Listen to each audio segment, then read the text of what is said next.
तो ऐसे सवाल मैं करवा क्यों रहा हूँ, किससे आपका कंसेप्ट और क्लियर हो जाए। इसमें देखो दो तीन चीजें हैं, मोमेंटम कंजर्वेशन है, सेंटर ऑफ मास का मूवमेंट। इसमें आपको ये चीज ध्यान रखनी है कि एग्जामिनर आपको कंफ्यूज करने के लिए क्या दे देगा, हाइट दे देगा 500/9, आपको एक ऑप्शन दे दिया इसने। तो इस वीडियो में मैंने क्या ट्राई किया है कि डिफरेंट क्वेश्चंस लिए जाएं, अलग अलग टाइप के क्वेश्चंस लिए जाएं, जिससे आपका कंसेप्ट पूरा क्लियर हो जाए सेंटर ऑफ मास का, मोशन का। हेलो बच्चों, वेलकम टू कंसेप्ट मीटर। और आज हम क्वेश्चंस प्रैक्टिस करेंगे मोशन ऑफ सेंटर ऑफ मास के ऊपर। तो सेंटर ऑफ मास कैसे निकालते हैं, सेंटर ऑफ मास क्या होता है, इन सब चीज़ों पे हमने डिस्कशन करके क्वेश्चन प्रैक्टिस कर लिए थे। अब हम क्वेश्चन प्रैक्टिस करेंगे मोशन ऑफ सेंटर ऑफ मास के ऊपर, जिसका हमने डिस्कशन कर लिया है अपने पिछले वीडियो में कि मोशन ऑफ सेंटर ऑफ मास कैसे होता है अगर डिफरेंट पार्टिकल्स हैं, मोशन ऑफ सेंटर ऑफ मास कैसे होता है अगर उस पर अलग अलग फोर्सेस लग रहे हैं, या फिर उसका कंटिन्यूस बॉडी है, या फिर डिसकंटिन्यूस बॉडी है, या फिर डिस्क्रीट पार्टिकल्स हैं, जो भी हैं। तो वो चीज़ हम इस वीडियो में क्वेश्चंस के थ्रू प्रैक्टिस करेंगे। तो एक बार आप सारे क्वेश्चंस देख लीजिए और कॉपी पेन लेके बैठ जाइए, ठीक है। तो फर्स्ट क्वेश्चन ये आप देख रहे हैं, second question, third question, fourth question, fifth question and sixth question. तो इस वीडियो में मैंने क्या ट्राई किया है कि डिफरेंट क्वेश्चंस लिए जाएं, अलग अलग टाइप के क्वेश्चंस लिए जाएं, जिससे आपका कंसेप्ट पूरा क्लियर हो जाए सेंटर ऑफ मास का, मोशन का। तो चलो अब देखते हैं फर्स्ट क्वेश्चन क्या कह रहा है बच्चों। A wooden plank of mass 20 kg is resting on a smooth horizontal floor. A man of mass 60 kg starts moving from one end of the plank to the other end. The length of the plank is 10 meter.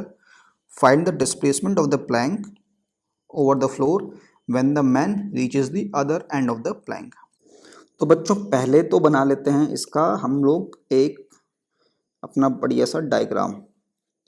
ये मेरा first case है, जब मैं मान लेता हूँ कि इधर इसका यहाँ पर खड़ा था, ठीक है। और ये मेरा दूसरा केस है, इसको मैं इधर मान लेता हूँ, या फिर मैं मान लेता हूँ कि पहले यहाँ पर था, कुछ भी मान लेता हूँ, वो तो कोई दिक्कत की बात नहीं है, ठीक है।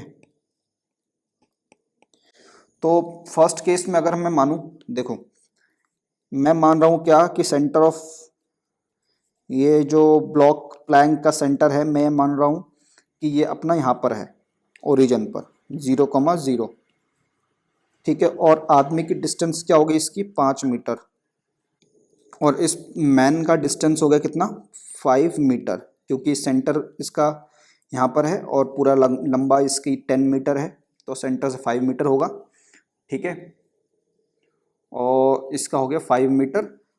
अब मैं इस पूरे सिस्टम का सेंटर ऑफ मास निकालना चाहूँ तो COM क्या आ जाएगा बच्चों, m1x1 plus m2x2 divided by m1 plus m2।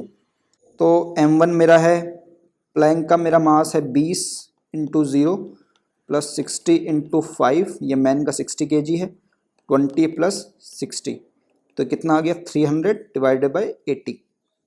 तो 300 डिवाइड बाय 80 ये हमारा आ गया, तो ये आ गया मेरा 15/4। तो इसका सेंटर ऑफ मास बच्चों इधर कहीं पर आ रहा है 15/4, ठीक है। अब देखो ये आदमी इस तरफ मूवमेंट करता है, ठीक है, तो इसकी वजह से प्लैंक क्या करेगा, इस तरफ मूवमेंट करेगा।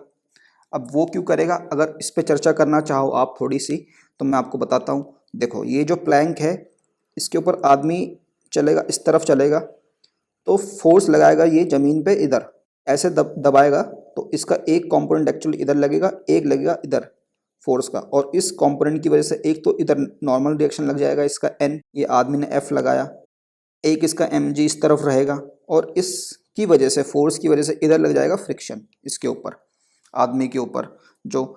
और सिमिलरली अगर मैं प्लैंक की बात करूं तो प्लैंक पे फ्रिक्शन लगेगा इस तरफ, ठीक है, प्लैंक पे फ्रिक्शन लगेगा इस तरफ, ठीक है। तो आदमी की इस तरफ की मूवमेंट की वजह से प्लैंक की इस तरफ मूवमेंट होगी, ठीक है। और अब आप ये भी सोच सकते हो कि सवाल में हमारे को ये सरफेस तो स्मूथ दिया था, लेकिन इस सरफेस के बारे में कुछ नहीं बताया। तो इसलिए नहीं बताया बच्चों क्योंकि ये एक इंटरनल इसका मैटर है। इंटरनल मैटर किस तरफ, ये जो आदमी और प्लैंक है, ये दोनों के अंदर जो फ्रिक्शन लग रहा है, ये सिस्टम का इंटरनल फोर्स है, ठीक है। कोई एक्सटर्नल नया फोर्स तो आया नहीं, सिस्टम का इंटरनल फोर्स है, तो इस वजह से उसने उसके बारे में कुछ क्वेश्चन में नहीं दिया। तो अब आगे चलते हैं। तो बच्चों मैन जब ये हमारा इस पोजीशन पे आ गया, हमारा ये ओरिजिन है, ये ओरिजिन से जो सेंटर ऑफ मास प्लैंक, इसका कोऑर्डिनेट क्या है मेरा x, 0, ठीक है। इसका कोऑर्डिनेट मेरा x, 0। अगर मैं मैन के कोऑर्डिनेट निकालना चाहूँ तो इसके कोऑर्डिनेट कैसे निकालूंगा? देखो मैन किस पोजीशन पे है, इस एंड के कोऑर्डिनेट्स मेरे को निकालने हैं। तो देखो ये डिस्टेंस मेरा इस पॉइंट से यहाँ तक है 5, ठीक है। तो ये वाला डिस्टेंस मेरा 5 है, 5, और ये वाला डिस्टेंस मेरा कितना है 5 माइनस एक्स, ठीक है। लेकिन इसके कोऑर्डिनेट्स क्या हैं बच्चों? इसके कोऑर्डिनेट्स अगर मैं बात करूं यहाँ से, इसके कोऑर्डिनेट्स है -5, 0 और इसके कोऑर्डिनेट्स है 5, 0, ठीक है। तो इसके कोऑर्डिनेट्स मेरे आ जाएंगे -5 प्लस एक्स। ये आपको समझना होगा कि इसके कोऑर्डिनेट्स क्या आ रहे हैं इस केस में, क्यों आ रहे हैं, क्योंकि इसके कोऑर्डिनेट्स थे -5, तो ये डिस्टेंस तो है 5 माइनस एक्स, लेकिन कोऑर्डिनेट्स क्या हो जाएंगे -5 माइनस एक्स। तो इस पर्सन के जो यहाँ पर कॉर्नर में है इसके कोऑर्डिनेट्स हो गए 5 माइनस एक्स, ठीक है। अब हम इसका निकालते हैं सेंटर ऑफ मास कहाँ पर आएगा। ये मेरा हो गया -5 माइनस एक्स का। तो सी एम के कोऑर्डिनेट्स क्या आ जाएंगे? अब अगर सी ओ एम के कोऑर्डिनेट्स की मैं बात करूं तो m1 मेरा है 20 के कोऑर्डिनेट्स हैं x प्लस 60 के कोऑर्डिनेट्स हैं -5 plus x divided by 20 plus 60, ठीक है।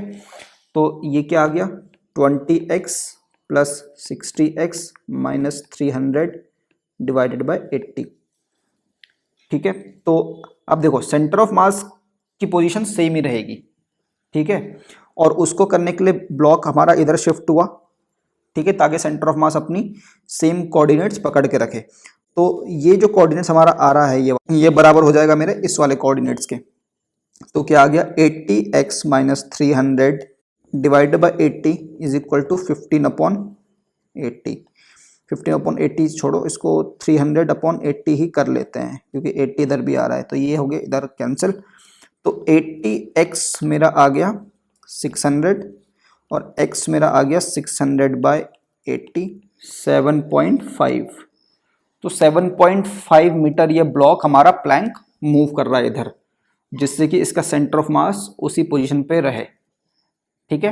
क्योंकि देखो अभी ये जो मैन खड़ा है तो इससे सेंटर ऑफ मास कितना दूर है, अगर मैं बात करूं यहाँ पर इसको एनालाइज करूं अपने आंसर को, 15/4 सेंटर ऑफ मास आया, 15/4 सेंटर ऑफ मास का कोऑर्डिनेट आया, मतलब कि ये 3.75 लगभग हो गया। 3.75 मतलब कि इससे इसकी दूरी है 1.25, आदमी से सेंटर ऑफ मास की दूरी है 1.25 और इसके कोऑर्डिनेट मेरा है 3.75। अब इसका कोऑर्डिनेट तो सेम ही रहेगा 3.75। तो अगर आदमी यहाँ से यहाँ पे आ गया, यहाँ से यहाँ पर आ गया, तो यहाँ से इसके सेंटर ऑफ मास की दूरी इससे कितनी आएगी, ये भी इस केस में इतनी ही आएगी, 1.25 ही दूरी आएगी, ठीक है। और इस 1.25 का कोऑर्डिनेट्स मेरा कितना होना चाहिए 3.75। तो जो ये वाला कोऑर्डिनेट है इसकी मैं बात करूं तो ये कोऑर्डिनेट अब मेरा क्या होना चाहिए, तो देख लो अगर इसकी 3.75 है तो इसके कोऑर्डिनेट्स भी आ जाएंगे। अगर ओरिजिन से इसकी बात करें तो देखो प्लैंक कहाँ पहुंच गया। अब अगर हम अपनी ओरिजिनल पोजीशन पता करें यहाँ पर तो प्लैंक हमारा इतना दूर पहुंच गया। तो ये मैंने इसको एनालाइज आपको इसलिए करके बताया, ठीक है। अब चलते हैं नेक्स्ट क्वेश्चन की तरफ। ये क्वेश्चन क्या कह रहा है बच्चों, a shell is fired from a cannon with a speed of 100 meter per second at an angle 60 with the horizontal. At the highest point of the trajectory, the shell explodes into two equal fragments. One of the fragment moves along the negative x direction with a speed of 50 meter per second. What is the speed of the other fragment at the time of explosion? ठीक है, तो एक बारूद या गोला बारूद कुछ भी कह सकते हो जो फेंका, शेल फेंका, कुछ भी बॉम्ब फेंका, इसको फेंका गया 100 मीटर पर सेकेंड से और इसकी ये थीटा था 60 डिग्री, जो एंगल ऑफ प्रोजेक्शन था वो रहा 60 डिग्री, ठीक है। तो इसके हम सबसे पहले निकालेंगे एक्स कॉम्पोनेंट और वाई कॉम्पोनेंट। क्यों निकाल रहे हैं वो आप आगे देखोगे। तो 100 cos 60, 100 इंटू 1/2, ये हो गया x कॉम्पोनेंट 50 आई कैप, और ये हो गया 100 साइन 60 50√3 जे कैप। अगर मैं अपना x y इधर, अगर मैं अपना x और y ऐसे मान रहा हूँ, ये x और ये y। अब देखो इसका जो हाईएस्ट पॉइंट रहा यहाँ पर ये हो गया एक्सप्लोड, हाईएस्ट पॉइंट पे हो गया ये एक्सप्लोड। तो two equal fragments, one fragment moves along the x negative direction with speed of 50 metre per second. तो देखो दो पार्ट में डिवाइड हो गया, इसमें एक पार्ट का इसका वेलोसिटी कितना दिया हुआ है 15 माइनस आई कैप, और इसका मास है m/2, और जो दूसरा पार्टिकल है m/2, इसकी हमको वेलोसिटी नहीं पता, इसकी मैं मान लेता हूँ v वेक्टर। ठीक है, तो देखो अब इसमें कोई नया फोर्स तो आया नहीं, जो फोर्स इसका था वही फोर्स अभी भी पहले था, वही फोर्स इसमें अभी भी है। तो सेंटर ऑफ मास क्या है, इसका ट्रेजेक्ट्री सेम फॉलो करेगा। सेम ट्रेजेक्ट्री फॉलो करने के लिए इसको क्या करना पड़ेगा, इसकी जो नेट वेलोसिटी है वो भी सेम होनी चाहिए, क्योंकि सेंटर ऑफ मास की जो नेट वेलोसिटी है, वेलोसिटी अगर सेम ही रहेगी तो ये पाथ फॉलो करेगा अपना, ये जो प्रोजेक्टाइल का पाथ था। तो मतलब क्या है कि एक्सप्लोजन के बाद सेंटर ऑफ मास की जो नेट वेलोसिटी है जस्ट आफ्टर द एक्सप्लोजन वो इस तरफ रहनी चाहिए 50 आई कैप। तो V ऑफ COM क्या आ जाएगा बच्चों, V ऑफ COM आ जाएगा m1v1 plus m2v2 divided by m1 plus m2। V of COM हमको पता है 50 आई कैप है, ठीक है, 50 i cap is equal to m/2 into -50 या फिर 50 माइनस आई कैप, अगर मैं -50 आई कैप लिख सकता हूँ या फिर 50 माइनस आई कैप कुछ भी लिख सकता हूँ, प्लस m/2 इंटू वी जो हमको नहीं पता डिवाइडेड बाय m। ठीक है, तो m से ये m तो हो गए कैंसिल सब, तो 50 i cap is equal to -50 i cap by 2 plus v/2। ठीक है, तो v मेरा कितना आ गया बच्चों, v मेरा आ गया देखो 2 से इधर मल्टीप्लाई कर दूंगा, ये हो जाएगा 100 प्लस 50 इधर आके हो जाएगा प्लस में, तो 150 आई कैप। तो ये जो इस वाले पार्टिकल की हमारी वेलोसिटी आई, जो दूसरा पार्टिकल है इसकी आ गई 150 आई कैप की तरफ। तो दो पार्टिकल में ये एक्सप्लोड हो रहा है, दो पार्ट में, एक की स्पीड इधर 50 है और एक की इधर है 150। ठीक है, चलो बच्चों अब देखते हैं नेक्स्ट क्वेश्चन। तो ये क्वेश्चन क्या कह रहा है बच्चों, देखो a bomb of mass 5 kg at rest explodes into 3 parts of masses 2 kg, 2 kg and 1 kg। तो रेस्ट में है, मतलब कि इनिशियली v 0 है। After explosion the equal parts moved at right angle with the speed of 10 metre per second each. Find speed of third part and total energy release during the explosion. ठीक है, तो ये मैंने माना कि ये अपना बॉम्ब रखा हुआ है, ये बॉम्ब मेरा रखा हुआ है, ये मेरा ग्राउंड है। अब ये कह रहा है कि ये 3 पार्ट में डिवाइड हो गया, एक्सप्लोड हो गया। दो पार्ट जो हमारे इक्वल थे वो 90 डिग्री में गए, मतलब कि एक इधर जाएगा, एक इधर या इधर कहीं भी जा सकता है, इधर भी जा सकता है, इधर भी जा सकता है, 90 डिग्री में गया। या फिर हम माने कि ऐसे गए होंगे, ऐसे या फिर ऐसे, कैसे भी मान सकते हैं।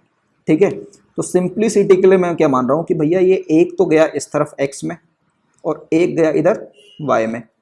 तो ये जो x में गया ये मेरा था कितना 2 kg का, इसकी स्पीड रही 10 आई कैप।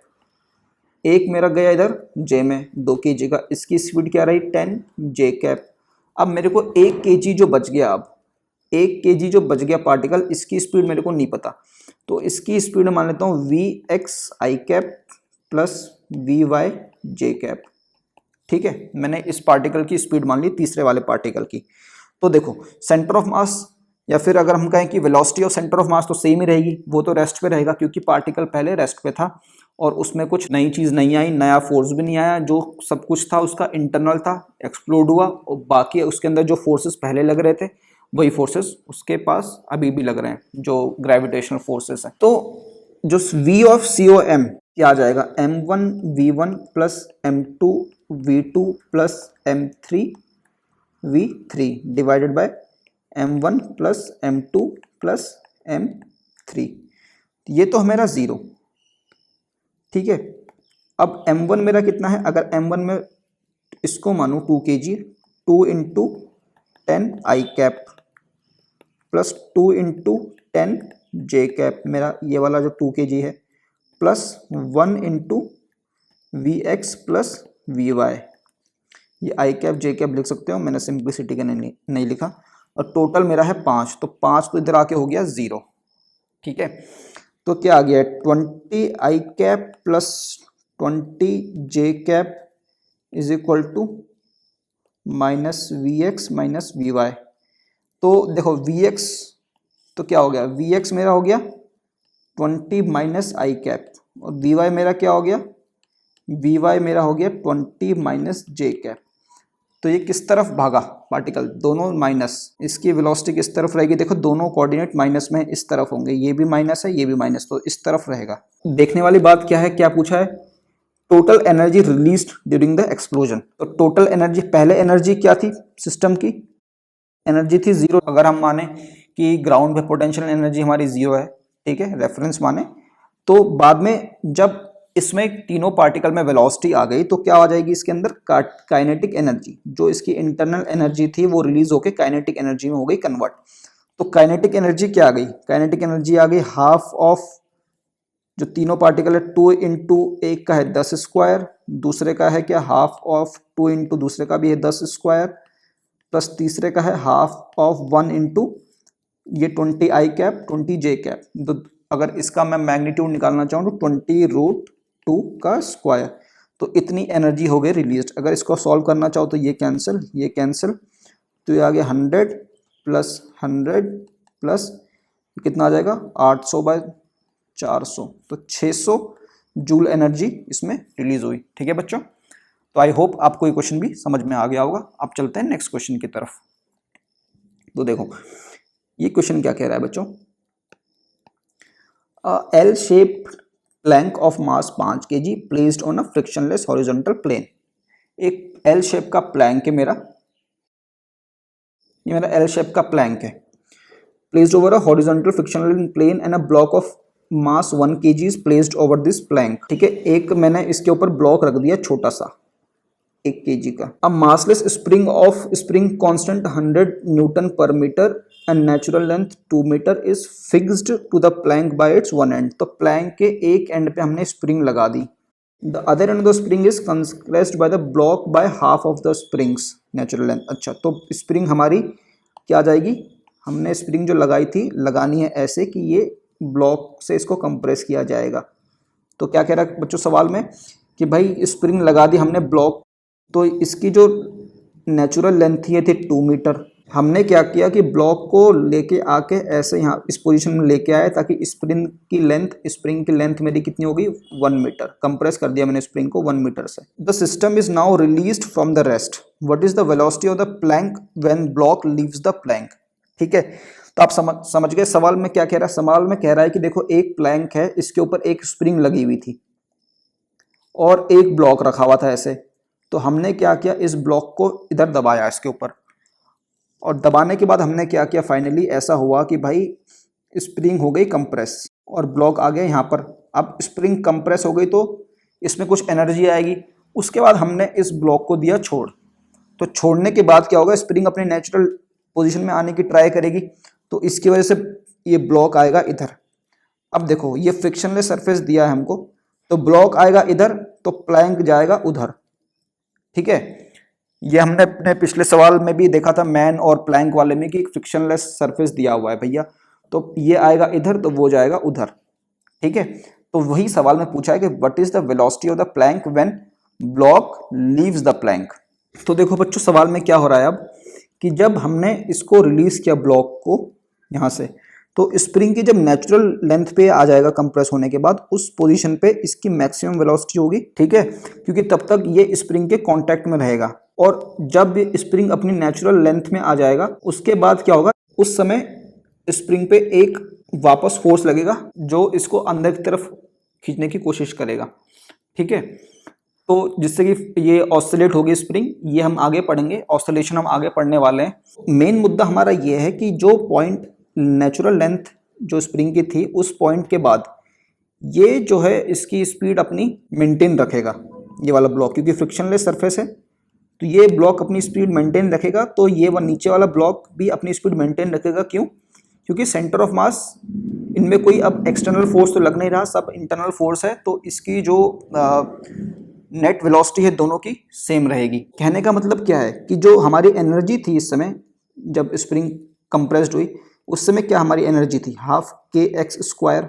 और जब हमारी स्प्रिंग नेचुरल लेंथ में आ गई, जब हमारी स्प्रिंग नेचुरल लेंथ में आ गई, उस केस में क्या हुआ बच्चों, उस केस में इस ब्लॉक की कुछ वेलोसिटी है इधर और नीचे वाले प्लैंक की कुछ वेलोसिटी है इधर, स्पीड है इधर।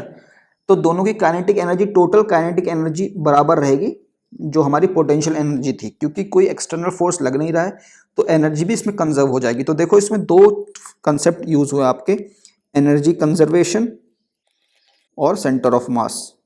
ठीक है, तो हमारा कहने का मतलब क्या है फाइनली कि हाफ के एक्स स्क्वायर क्या आ गया बराबर हाफ ऑफ जो हमारा ब्लॉक था 1 kg का v स्क्वायर, अगर मैं ब्लॉक की स्पीड मानूं v और प्लैंक की मानूं u, plus half of 5 into u square. तो 1/2 1/2 1/2 पूरा कैंसिल हो गया, v square plus 5u square is equal to k हमारा दिया था 100 इंटू x, हमने इसको कंप्रेस किया था 1 से, तो इंटू 1, तो ये आ गया मेरा 100। तो एक इक्वेशन तो मेरी आ गई यहाँ से। अब दूसरी इक्वेशन क्या आएगी देखो, तो अगर मैं बात करूं कि भाई जो सेंटर ऑफ मास है इसकी वेलोसिटी क्या रहेगी, वो तो रहेगी जीरो। सेंटर ऑफ मास की वेलोसिटी रहेगी जीरो, तो मतलब मोमेंटम रहेगा कंजर्व। आप उल्टा भी समझ सकते हो कि मोमेंटम अगर कंजर्व है, कोई एक्सटर्नल फोर्स नहीं लग रहा है, तो मोमेंटम कंजर्व रहेगा, तो सेंटर ऑफ मास की वेलोसिटी रहेगी जीरो। नेट मोमेंटम क्या आ गया बच्चों, नेट मोमेंटम आ गया देखो 5 into u plus v into 1, 5u plus v, और इनिशियल मोमेंटम जीरो था तो बराबर जीरो आ जाएगा, तो v is equal to -5u आ गया।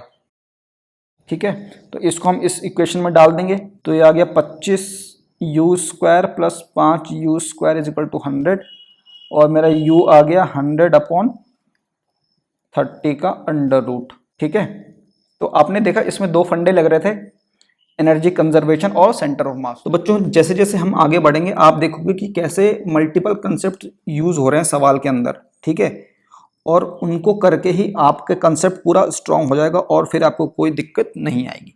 तो चलते हैं अब नेक्स्ट क्वेश्चन की तरफ। तो बच्चों इस क्वेश्चन में क्या दिया है, 2 divers A and B each of mass 55 kg are standing at the 2 ends of a boat. ये हमारी बोट है, इसके ऊपर 2 डाइवर खड़े हैं, एक डाइवर यहाँ पर खड़ा है और दूसरा डाइवर यहाँ पर खड़ा है, और इनका मास है 55 और बोट का मास है 110। A jumps to the left with the horizontal speed of 10 metre per second. तो ये ए है, ये इस तरफ जंप कर गया 5 metre per second with respect to the boat, और ये स्पीड है बोट के रिस्पेक्ट में। ठीक है, और just after diver A, diver B jumps to the right with the same horizontal speed 5 metre per second with respect to the boat. ठीक है, तो उसके कुछ मोमेंट बाद ये जो बी डाइवर है, ये डाइवर भी कूद गया बोट से। ठीक है, find the velocity of the boat after both the divers have dived. तो देखो बच्चों सवाल में कुछ थोड़ा बहुत घुमा के दिया है, इसने घुमा के क्या दिया है, इसने जो ये दी है स्पीड, ये विद रिस्पेक्ट टू बोट दी है। कैसे, अब ये जो कूद रहा है इनिशियली क्या है, देखो सिस्टम हमारा रेस्ट में है, तो सेंटर ऑफ मास की जो स्पीड रहेगी वो भी रहेगी जीरो। ठीक है, तो हमने जो अपने पिछले प्रॉब्लम से क्या देखा कि अगर मैं मान लूं 1 सेकेंड के लिए मेरा प्लैंक है पूरा, ये आदमी अगर इससे इधर कूदेगा तो ये प्लैंक इधर भागेगा। ठीक है, क्यों भागेगा हमने पहले डिस्कस कर लिया अपने पहले बहुत सारे सवालों में, तो ये इधर भागेगा, तो मैं मान रहा हूं कि ये u स्पीड से भाग रहा है इधर। ठीक है, जैसे ये इससे कूदेगा ये इधर u स्पीड से भागेगा, तो ग्राउंड से जो एक आदमी देख रहा है तो इसको दिखेगा कि भाई बोट तो जा रही इधर u से, और आदमी इधर कितने से जा रहा है, इसमें ये सोचने वाली बात है, ये आदमी इधर जाएगा 5 माइनस u से, क्योंकि 5 जो दिया हुआ था इसकी स्पीड दिया हुआ था विद रिस्पेक्ट टू बोट दिया हुआ है। ठीक है बच्चों, 5 जो दिया हुआ है इसकी विद रिस्पेक्ट टू बोट दिया हुआ है, अगर मैं अपना इसको एक्स वाई प्लेन मानूं ऐसे एक्स और वाई, तो ये इसकी होगी आई कैप, ये उसकी होगी माइनस आई कैप। तो अगर velocity of A with respect to boat क्या हो जाएगा, velocity of A minus velocity of B. ठीक है, ये हमको दिया हुआ है कितना 5 minus i cap is equal to velocity of, actual velocity of A मेरे को निकालनी है और बोट की वेलोसिटी है यू आई कैप। तो जो v आ जाएगी वी ए कितना आ गया 5 minus i cap plus you I cap. तो बात करूँ तो अगर मैं 5 minus you minus i cap, ठीक है, ये हमारे बोट की सॉरी ये हमारी ए की नेट वेलोसिटी आ गई, नेट मतलब कि विद रिस्पेक्ट टू ग्राउंड। ठीक है, तो ग्राउंड के रिस्पेक्ट में ये इसकी वेलोसिटी आ गई। ठीक है, अब देखो इस पूरे सिस्टम की जिस मोमेंट पे ये कूद रहा है पर्सन, उस मोमेंट पे मैं अगर इसमें मोमेंटम कंजर्वेशन लगाऊं, तो मोमेंटम कंजर्वेशन लगाने से क्या होगा, मोमेंटम कंजर्वेशन लगाने से ये होगा कि नेट मोमेंटम जो है सिस्टम का वो था 0, चेंज इन मोमेंटम, मोमेंटम तो सेम ही रहा, लेकिन बाद में क्या हो गया, ये मेरा है इनिशियली, बाद में क्या हो गया मोमेंटम, जो आदमी की जो डाइवर का मास है 55 इंटू इसकी स्पीड कितनी है 5 minus you minus i cap plus इस सिस्टम का कितना मास है 110 प्लस ये भी इस पे खड़ा है अभी, ये आपको भूलना नहीं है। तो 165 इंटू यू आई कैप। ठीक है, तो ये आ गया बराबर 0 क्योंकि ये इसके बराबर आ जाएगा। तो इससे मेरा क्या आ गया बच्चों, इससे मेरा आ गया क्या, इसकी स्पीड निकल के आ जाएगी। अगर मैं u की वैल्यू निकालना चाहूँ तो अब इसको मैं सॉल्व करना चाहूँ तो ये माइनस आई कैप है, ये आई कैप है, तो उसको पूरा हटा देता हूँ, इसको माइनस से मल्टीप्लाई करके, तो कैसे हो जाएगा -55 into 5 minus u plus 165 u is equal to 0। तो ये मेरा आ गया 55 यू, इन दोनों को मल्टीप्लाई कर दिया, plus 165 u is equal to, अब इन दोनों को मैं इस तरफ ले जाऊंगा तो नेगेटिव इधर आके हो जाएगा पॉजिटिव, 55 इंटू 5। तो ये देखो 55 यू प्लस ये था 3 u is equal to 55 into 5। तो 55 से 55 कैंसिल, यू आ गया मेरा 5/4। ठीक है बच्चों, u मेरा आ गया 5/4। तो कहने का मतलब क्या है कि कहने का मतलब यह है कि जिस मोमेंट पे ये कूदा पहला वाला बंदा, उस मोमेंट पे बोट ने अपनी स्पीड पकड़ ली कितनी, इधर 5/4 मीटर पर सेकेंड।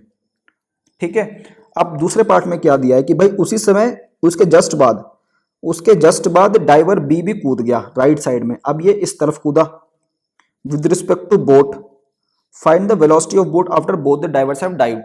अब देखो बच्चों, जब ये बंदा कूद रहा है इस केस में क्या होगी रिलेटिव वेलोसिटी की वजह से, क्योंकि ये भी रिलेटिव वेलोसिटी की, यहाँ पे भी रिलेटिव वेलोसिटी का कंसेप्ट है। ठीक है, तो जब ये वाला बंदा कूद रहा है तब बोट मेरी ऑलरेडी जा रही है इस तरफ, ये है बोट की स्पीड, और यहां पर खड़ा है ये बी। तो मेरे को क्या दिया है, velocity of B with respect to boat क्या दिया है 5 आई कैप। ठीक है, तो velocity of B minus velocity of B मेरे को दिया है 5 आई कैप, और वेलोसिटी ऑफ बी मैंने क्या निकाला अपना 5/4 आई कैप। तो वेलोसिटी ऑफ बोट क्या आ गया, एब्सोल्यूट वेलोसिटी जो यहां ग्राउंड से देखने वाले बंदे को नजर आएगी, वो आएगी 5 प्लस 5/4 आई कैप। ठीक है, तो ये कितना हो गया 25/4 आई कैप। तो ये इसकी एब्सोल्यूट वेलोसिटी है। तो इस जब ये कूदेगा इस मोमेंट के पे क्या होगा, अब ये इधर कूद रहा है तो फिर बोट इधर भागनी चालू करेगी, तो बोट आएगी इधर इसकी टेंडेंसी होगी। तो मैं मान लेता हूं कि कुछ भी है इसकी टेंडेंसी, ये अपने आप निकल जाएगा, इसकी स्पीड ये निकलेगी, मोमेंटम कंजर्वेशन से डायरेक्शन भी अपने आप निकाल के दे देगा। मैंने आपको पहले भी बताया हुआ है कि ऐसे सवाल में जहां पे कंफ्यूजन हो जाए ना कि डायरेक्शन का, वहां पे सिंपल चीज है, वेक्टर ले लो। आप वेक्टर लेके करोगे तो कभी भी आपको आंसर गलत नहीं आएगा, हमेशा वेक्टर लेके करना। ठीक है, तो कभी कंफ्यूजन नहीं होगा और कंसेप्ट क्लियर भी होगा कि क्या चीज हो रही है। ठीक है, जैसे अभी हमने वेक्टर के फॉर्म में देखा तो देखा कि क्या कि भाई वेलोसिटी ऑफ बी तो बढ़ गई, जो एब्सोल्यूट वेलोसिटी थी बढ़ गई। और इसको समझ भी कैसे सकते हैं कि भाई देखो, अगर ये इधर जा रहा है और ये 5 से अगर कूदेगा तो ग्राउंड से देखने वाले को तो ऑब्वियसली इसको ज़्यादा स्पीड दिखेगी ना, क्योंकि अगर कोई कार चल रही है और आप कार के रिस्पेक्ट में 20 से कूदोगे और कार भी चल रही है 20 से, तो आदमी को तो लगेगा कि आप 40 से कूद रहे हो। तो ये वाला फंडा यहाँ पर यूज हुआ, ठीक है। तो इसलिए मैं कह रहा हूँ कि वेक्टर का यूज करा करो। वेक्टर अगर आपका पकड़ वेक्टर में स्ट्रांग हो गई तो बहुत सारी चीजें आपकी अपने आप सिली मिस्टेक्स खत्म हो जाएगी। तो अब सवाल पे आते हैं। अब मोमेंटम कंजर्वेशन लगाते हैं। तो इनिशियल मोमेंटम इसका क्या था? इनिशियल मोमेंटम था, तो देखो इनिशियल मोमेंटम इसका क्या था, 110 बोट का मास, 55 kg इसका मास, और ये चल रहे थे कितने से हमारे, इंटू 5/4 से, और ये था हमारा आई कैप की तरफ, ठीक है। और बराबर फाइनल मोमेंटम क्या रहेगा? फाइनल मोमेंटम, अब देखो ये जो 55 kg का बंदा है इसकी स्पीड क्या आ गई, 25/4 आई कैप, और मेरे को 110 जो मेरी बोट है इसकी स्पीड मेरे को नहीं पता, तो मैं इसकी स्पीड लिख ही नहीं रहा हूँ, ठीक है। तो 110 v इज इक्वल टू क्या आ गया, अब इसको ले जाऊंगा मैं इधर, तो ये क्या आ गया, 165 into 5/4 i cap minus 55 into 25/4 I cap, ठीक है। अब आप बोलोगे सर आपने इसको सॉल्व क्यों नहीं किया, इसको मल्टीप्लाई क्यों नहीं किया? देखो क्यों नहीं किया मैं बताता हूँ आपको। ये क्या है मेरा, 55 इंटू 3 इंटू 5/4 माइनस 55 इंटू 25/4 आई कैप मेरा बाहर आ गया। तो देखो इसलिए सॉल्व नहीं किया मैंने। ये कितना हो गया, 15/4, ये हो गया 25/4, माइनस हो जाएगा कैसे, 55 को मैं कॉमन ले लूंगा, 55 को मैंने कॉमन ले लिया तो ये आ गया 15/4 माइनस 25/4, है ना। तो इसलिए हमको ऐसे दिमाग भी लगाना है कि फालतू में कैलकुलेट करके उसको टाइम अपना वेस्ट नहीं करना है। तो फाइनल मोमेंटम क्या आ गया इसका, इसकी वैल्यू क्या आ गई बच्चों, इसकी वैल्यू मैं इधर कैलकुलेट कर लेता हूँ कहीं पर, 55 इंटू माइनस 10/4, है ना, ये आ गई minus 10/4 i cap is equal to क्या रहा, 110 वी, 110 वी था मेरा यहाँ पर, is equal to 110 into v vector. तो अब देखो यहाँ से क्या होगा, 55 से ये हो गया 2, ये आ गया मेरा 5, तो इसकी स्पीड क्या आ गई बच्चों, देखो -5/2 आई कैप, मतलब क्या हुआ कि 5/2 माइनस आई कैप। तो आपने क्वेश्चन पे क्या समझा कि फाइनली जो बोट थी इधर गई -5/2 से। तो ऐसे सवाल मैं करवा क्यों रहा हूं, किससे आपका कंसेप्ट और क्लियर हो जाए। इसमें देखो 2-3 चीजें हैं, मोमेंटम कंजर्वेशन है, सेंटर ऑफ मास का मूवमेंट है, ठीक है, और हमारा रिलेटिव मोशन भी इसमें इन्वॉल्व है। तो बहुत सारी चीजें हैं, अगर ऐसे आप सवाल करोगे, एक बार नहीं आएगा समझ में तो 2 बार करोगे, 3 बार करोगे, तो आपको प्रॉब्लम कभी नहीं होगी एग्जाम में, ठीक है। तो अब देखते हैं नेक्स्ट क्वेश्चन। तो नेक्स्ट क्वेश्चन क्या कह रहा है बच्चों, 2 particles A and B of mass 1 kg and 2 kg respectively are projected in direction vertically upward and downward, ठीक है। 2 पार्टिकल है, एक पार्टिकल यहाँ है, एक पार्टिकल यहाँ है। तो A को हमने कहाँ भेजा, वट पार्टिकल A अपवर्ड, ये A पार्टिकल है 1 kg का, और ये बी पार्टिकल है 2 kg का। तो ए को मैंने भेजा ऊपर 200 से,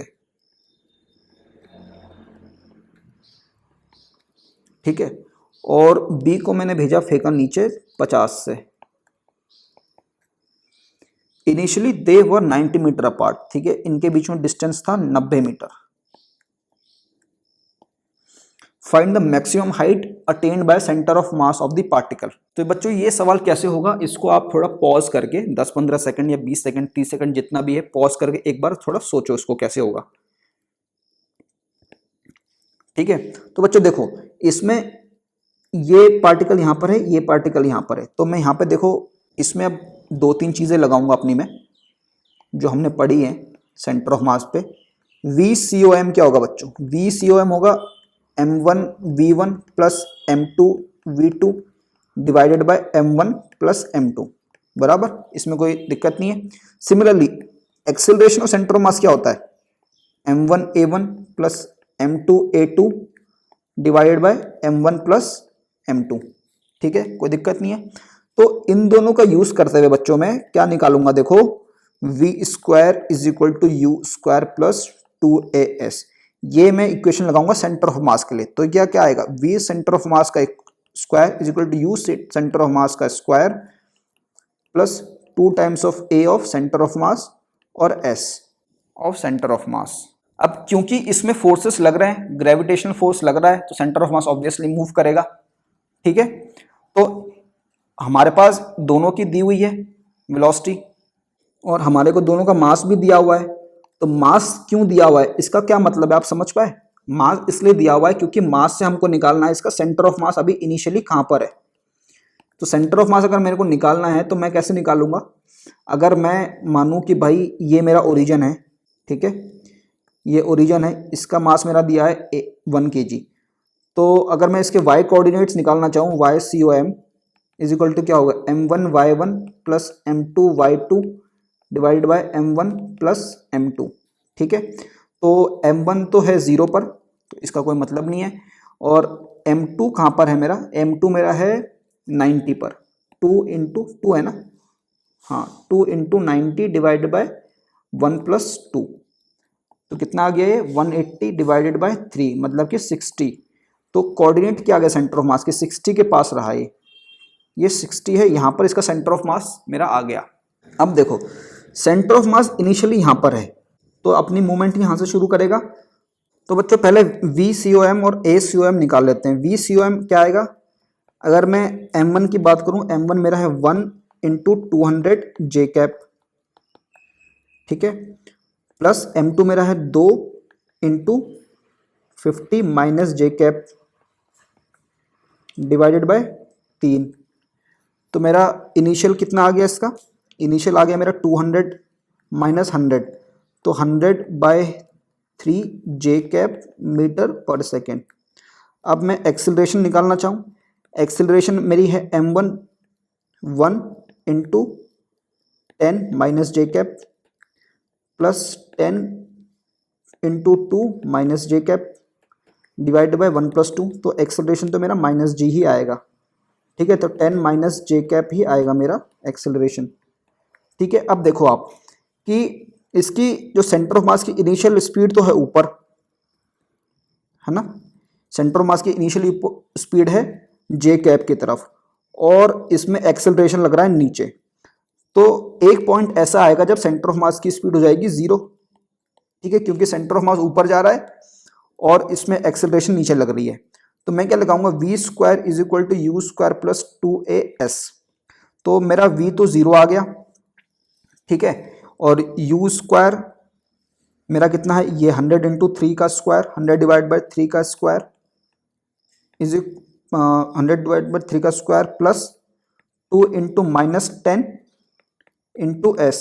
मैंने वेक्टर पूरा हटा दिया, ठीक है, क्योंकि अब मैं एक ही डायरेक्शन में बात कर रहा हूँ। तो s मेरा कितना आ गया बच्चों, s मेरा आ गया 100 by 3 square divided by 1 by 20।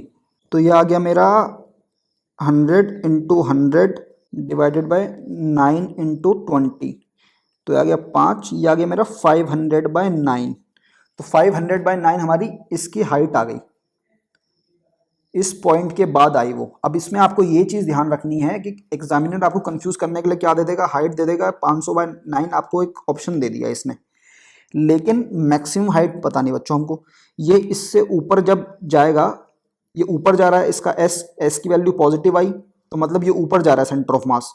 तो जब यहाँ पर ये पहुंचा, ये इस पॉइंट से हमारा पॉइंट आया बच्चों, ठीक है, ये मेरा पॉइंट आया यहाँ से 500 बाय 9, तो हमको ये बताना पड़ेगा, इसमें ये वाला पॉइंट भी ऐड करना पड़ेगा। तो मैक्सिमम हाइट हमारी क्या आ गई, मैक्सिमम हाइट मेरी आ गई पहले था 60 पे प्लस 500 बाय 9 पे, तो आंसर आ गया ये 1040 बाय 9 इस पे। ठीक है बच्चों, तो आई होप कि आपको सारे क्वेश्चन अच्छे लगे होंगे, समझ में आए होंगे, और आपका कंसेप्ट इससे और भी अच्छा हो गया होगा, पूरा क्लियर हो गया होगा। ठीक है, तो ऐसे ही वीडियोस को अगर आप आगे भी देखना चाहते हैं तो चैनल को सब्सक्राइब कर लें, ठीक है। और आने वाली वीडियोस में हम क्या करेंगे, अब इसके बाद रोटेशन की तरफ बढ़ेंगे, और रोटेशन की तरफ बढ़ेंगे, और उसी रोटेशन को हमने डिफाइन करने के लिए ये सेंटर ऑफ मास पढ़ा है। सेंटर ऑफ मास पढ़ने का मेन मकसद ही यही है कि हमको रोटेशन और ट्रांसलेशन मोशन में अंतर करना समझ में आए। ठीक है बच्चों।